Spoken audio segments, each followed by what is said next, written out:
नमस्कार।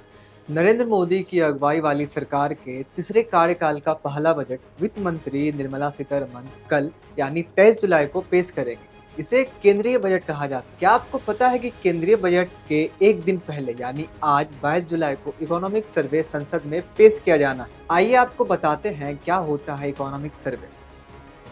Economic survey सरकार के रिपोर्ट कार्ड की तरह होता है जिसमें पिछले वित्त वर्ष का लेखा जोखा होता है। इकोनॉमिक सर्वे एक फाइनेंशियल डॉक्यूमेंट होता है। बता दें कि इस साल फरवरी में अंतरिम बजट पेश हुआ था जिसके चलते आर्थिक सर्वेक्षण पेश नहीं किया गया था। आर्थिक सर्वे के 3 हिस्से होते हैं। पहले हिस्से में अर्थव्यवस्था से जुड़ी अहम बातें शामिल होती हैं। इसमें अर्थव्यवस्था के विकास की संभावनाओं, चुनौती और विकास के गति बढ़ाने के लिए उठाए जाने वाले कदमों की जानकारी होती है। दूसरे हिस्से में अलग अलग क्षेत्रों में प्रदर्शन और उससे जुड़े आंकड़े होते हैं।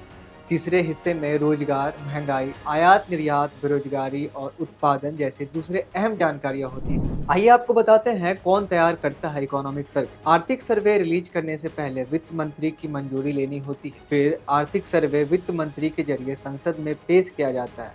इसके बाद मुख्य आर्थिक सलाहकार चालू वित्त वर्ष का ब्यौरा पेश करते हैं।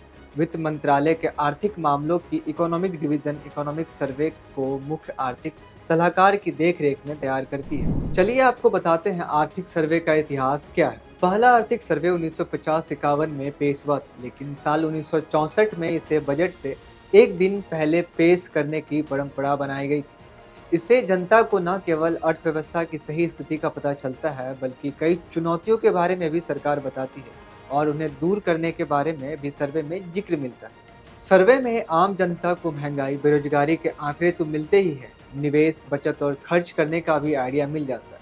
फर्ज कीजिए कि सरकार का फोकस इंफ्रास्ट्रक्चर पर है, तो यह सेक्टर निवेशकों को लुभा सकती है, यानी इससे सेक्टर वाइज संभावनाओं का अंदाजा लगाया जाता है। सर्वे न केवल सरकार की नीतियों के बारे में जानकारी देती है, बल्कि भविष्य के आर्थिक दृष्टिकोण को भी बताती है। यही वजह है कि इसे बजट से पहले पेश करने की परंपरा बनी हुई है। आपको बता दें कि पीएम मोदी ने चुनाव परिणाम आने के बाद मिडिल क्लास और घरेलू बचत बढ़ाने की बात कही थी। लिहाजा एक्सपर्ट कहते हैं कि मोदी सरकार 3.0 में मिडिल क्लास पर फोकस रहेगा, यानी तीसरे कार्यकाल के पहले बजट में करदाताओं को राहत मिल सकती है। संभावना है कि न्यू टैक्स रिजीम में स्लैब में बदलाव से करदाताओं को राहत मिलेगी। नए कर व्यवस्था में कर मुक्त आय 3 से बढ़कर 5 लाख रुपए प्रति वर्ष तक की जा सकती है। इससे 50 लाख रुपए वार्षिक आमदनी वालों को 10,000 रुपए तक की बचत हो सकती है। इस खबर में फिलहाल इतना ही। ऐसे तमाम जानकारियों के लिए जुड़े रहे हमसे, देखते रहे क्लिक इंडिया। धन्यवाद।